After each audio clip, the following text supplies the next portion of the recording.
Hi, I'm Dr. John Henton, the creator of Crack Demons, the series. I appreciate those of you all who have been following the series.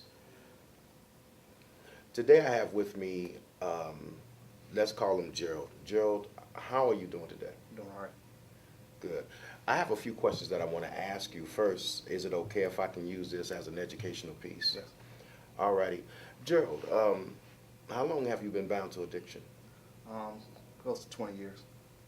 And what is your drug of choice? Crack cocaine. Crack cocaine.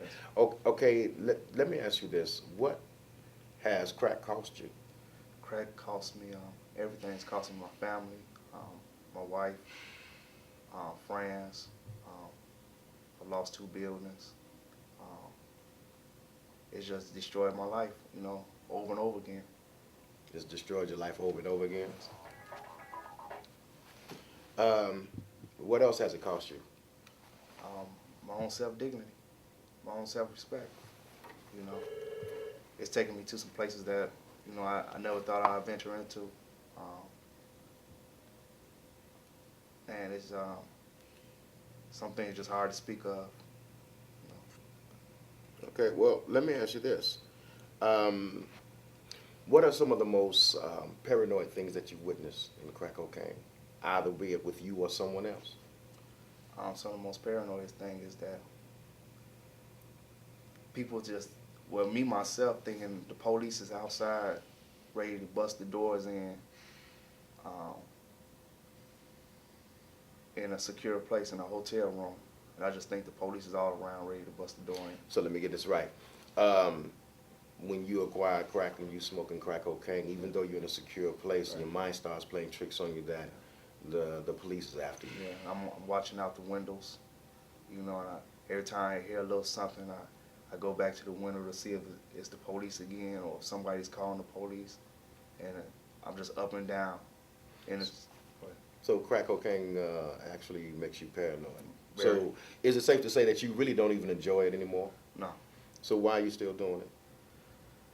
it's just I just got locked in a cycle where that becomes my daily routine. If there was something that you wanted to tell the people about people that suffer from addiction, what would you tell them? So they could better understand the addiction itself. For someone that suffers from addiction, Yeah, what would you tell the public that never has been bound by Someone that addiction, something that you want them to know so they can have more of an understanding about people in addiction? that it becomes not a choice anymore. Once you give yourself over to the drug that first time, it's like you lose all self-awareness of any decision making. You become just totally blind to the realities of really living existence and become the priority.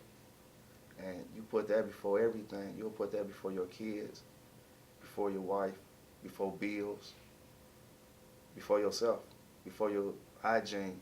You won't even take showers. You won't eat. And it becomes so miserable every time you use drugs and then you don't have it and you go and search for the next one because it just calls you.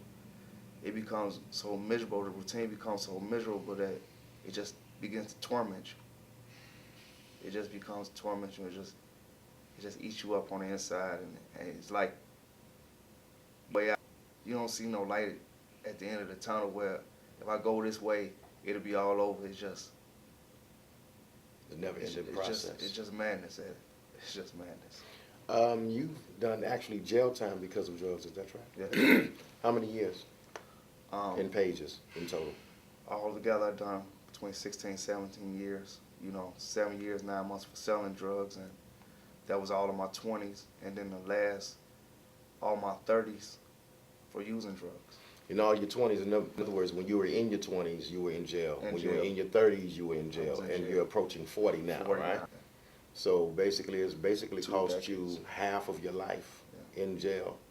And still getting out of jail, you still find yourself Struggling with the same battle. struggling with the same battle. Well, if jail wasn't able to keep you from drugs, what do you think will be? Not enough. Finally having enough? Finally saying, and really meaning it. Now, Gerald, as you know, we're about to put you into a program. This Yes. program is for at least a year. And they're going to go with you every step of the way. Right. They'll work with you getting an apartment and things like that. As much as you put into it is what they'll put into you, and recreating a new life for you. This is also a Christian-based center. You're aware of that, right? Yes.